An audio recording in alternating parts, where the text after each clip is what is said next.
অসুবিধা নেই। আমি যখন বারবার রাস্তার চারদিকে আস্তে আস্তে দেখছিলাম কোথায় কল্যাণদা, কোথায় পাচ্ছি না খুঁজে, কল্যাণদা কল্যাণদা বলে চিৎকার করলাম গাড়ি থেকে, কোথাও খুঁজে পাওয়া যাচ্ছে না। কল্যাণ কল্যাণ ডাক পারি, কল্যাণ গেল কার বাড়ি, কল্যাণদা কোথায় পাচ্ছি না খুঁজে। ওনার মন্ত্র দিয়ে ওনাকে বলছি, কল্যাণ কল্যাণ ডাক পারি, কল্যাণ গেল কার বাড়ি।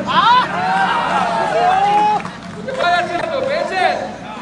কালকে এত বড় বড় কথা বললো যে সুকান্ত মজুমদার এসে ভাষণ দিয়ে আর বেরোতে দেবো না, এত দম, এই করবো হ্যাং করবো ত্যাং করবো। কল্যাণ কল্যাণ ডাক পারি, কল্যাণ গেল কার বাড়ি। আই কল্যাণ দেখে যা বিজেপির খবর।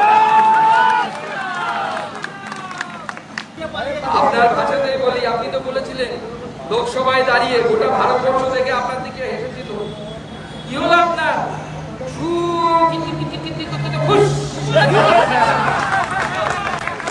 মোদীজিকে বলেছিলেন না 303, 305 না 405 থেকে 240-এ, আর আপনি আজকে তো কিটকিট শুরুই করতে পারলেন না, কোর্টে গুটি ফেলার আগে আপনি আউট হয়ে গেলেন, তার আগে আউট বলছেন না।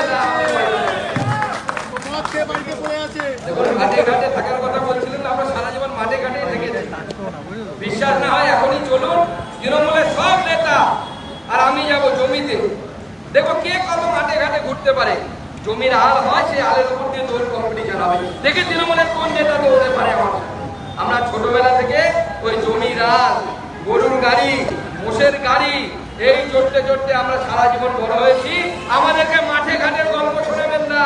আপনি কোর্টে বকবক করে ফাঁকা কলসি কোর্টে ভালো বাজে, ওখানে বাজান, রাজনীতিতে বাজাতে আসবেন না, আমরা ভয় পাই না। আপনার এসআইআর নির্বাচন কমিশন করছে, এসআইআর নির্বাচন কমিশন সুপ্রিম কোর্টে পরিষ্কার করে দিয়েছে এসআইআর হবে, এসআইআর হবে। আর আপনারা কিছু মানুষকে উস্কানোর চেষ্টা করছেন, বিশেষ করে মুসলিম সম্প্রদায়ের ভাইদেরকে উল্টো পাল্টা বোঝানোর চেষ্টা করছেন। সেদিনও আমি যে কথা বলেছিলাম, আজও আমি সেই কথা বলছি, কারো কথায় ভুল বুঝবেন না। কাক চিল কাক নিয়ে গেল আপনার, আর আপনি চিলের পিছনে দৌড়তে থাকলে এটা বুদ্ধিমান মানুষের চিহ্ন নয়। তাহলে কি করতে হবে, কি হচ্ছে দেখুন। এবং তখনও যে কথা বলেছিলাম যে দেখুন আপনাদেরকে বিরোধ করতে কাকে পাঠাবে, তৃণমূল কংগ্রেসের কোনো বড় নেতার ছেলে মেয়েরা রাস্তায় নামবে না, আপনাদেরকে সামনে করে দেবে, যারা পড়াশুনো হয়নি ঢিল মারতে বলবে। আর আমি বলেছি গুলি চালাবে যখন, কখন গুলি চালাবে, কারণ যখন আইন শৃঙ্খলা নিয়ন্ত্রণের বাইরে চলে যায় তখন যে কোনো বাহিনী গুলি চালাতে বাধ্য হয়। কি এসআইআর থেকে নাম কেটে দিয়ে ও সিআইএসএফ সিআরপিএফ নিয়ে এসে শ্রীরামপুর পার্লামেন্টে একটা মানুষকে গুলি করে মারুক, সুকান্ত মজুমদারকে বাড়ি ফিরে যেতে দেব না।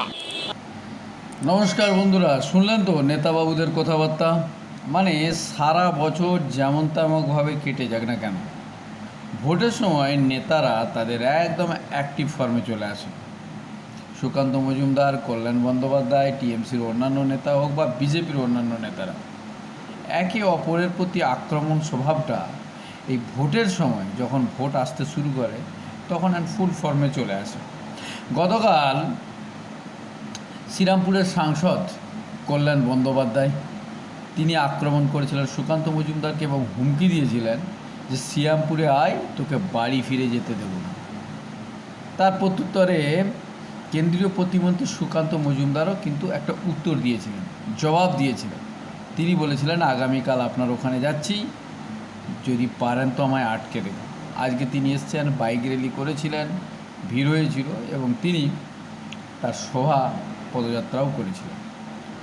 এখন এই যে নেতা মন্ত্রীরা, আপনাদেরকে কল্যাণ ব্যানার্জিও এর মতামত দেখাবো, এর বিপক্ষে তিনি কি বলেছেন বা তার মতামত কি সেটাও আপনাদেরকে জানাবো। নমস্কার বন্ধুরা, আমি রাজকুমার আপনাদের সঙ্গে আছি এবং আপনারা এখন দেখছেন এসবি নিউজ। 26-এর ভোট তৃণমূলের ভোট কি বিজেপির ভোট কি উভয়েরই ভোট, এটা তো সময় বলবে।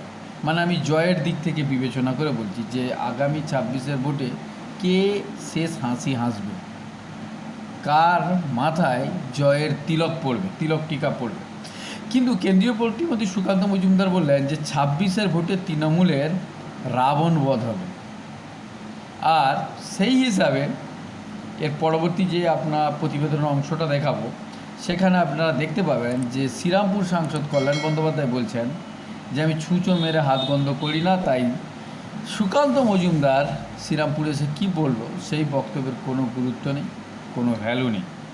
সুকান্ত মজুমদার তার সাথে আরেকটি কথা বলেছেন যে পুলিশ যদি না থাকে 15 মিনিটের তৃণমূলের একটিও পার্টি অফিস থাকবে না, মানে একটাও পার্টি অফিস আস্ত থাকবে না। এমনকি অভিষেক ব্যানার্জি, যিনি তৃণমূলের সেকেন্ড ইন কমান্ড, তিনিও বাড়ি থেকে বেরোতে পারবেন না। কিন্তু কল্যাণ ব্যানার্জিরও যেটা হিস্ট্রি, ব্যাক হিস্ট্রি, সেটাও কিন্তু কম কন্ট্রোভার্সিয়াল নয়। কখনো উনি প্রাক্তন রাষ্ট্রপতি বা প্রাক্তন আমাদের রাজ্যের রাজ্যপাল ধনকর সাহেব, জগদীপ ধনকর, ওনার নামে ব্যঙ্গকীর্তি করছেন সংসদ ভবনে। কখনো ছুকিৎকিত বলে হইহট্টগোল করছেন সংসদ ভবনে। কখনো আবার কাউকে শিয়াল কুকুরেও ডাকবে না, খাবে না। আবার কখনো কেন্দ্রীয় প্রতিমন্ত্রী, একজন মন্ত্রী, তার একটা রেপুটেশন আছে, তাকে তুই তুকারি করছেন। এখন কল্যাণ ব্যানার্জিকে অনেকেই বলেন উনি নাকি দিন দুপুরেই পান করে থাকেন। কি পান সেটা আপনারা বুঝে নিন। তো সেই হিসাবে দেখতে গেলে যে যত ভোট আসছে, এই এসআইআর নিয়ে অনেক তর্ক বিতর্ক চলছে, অনেক দিন ধরেই চলছে। এবং ইন্ডি জোটের যারা সমর্থক আছেন তারা এর বিরুদ্ধে সুপ্রিম কোর্টে একটা মামলাও করেছেন, কিন্তু মামলা কিন্তু টিকে না সেই হিসাবে দেখতে গেলে।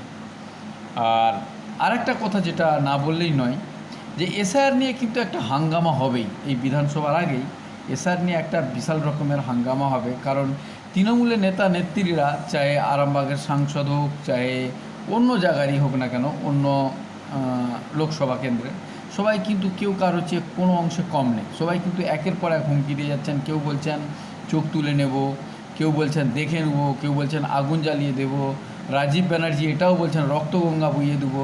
মানে সবকটাই কিন্তু হিংসাত্মকমূলক একটা কথাবার্তা। কিন্তু ওই যে কোথায় আছে না, রাজায় রাজায় যুদ্ধ হয় আর উলঘোগরা মারে। এখানে সাধারণ মানুষ, চাহে উভয় পক্ষের হোক, চাহে টিএমসির পক্ষ থেকে হোক বা বিজেপির পক্ষ থেকে হোক, সাধারণ মানুষের প্রাণহানি হবার আশঙ্কা বেশি থাকে, তাদের ক্ষয়ক্ষতি হবার সম্ভাবনাও বেশি থাকে। আপনাদের কি মতামত? এসআইআর কি পশ্চিমবঙ্গে হওয়া উচিত? এই ব্যাপারে আপনারা অবশ্যই মূল্যবান মতামত কমেন্ট বক্সে লিখে জানাবেন। দেখতে থাকুন এসবি নিউজ। আসি পরবর্তী কোনো খবর নিয়ে। ধন্যবাদ।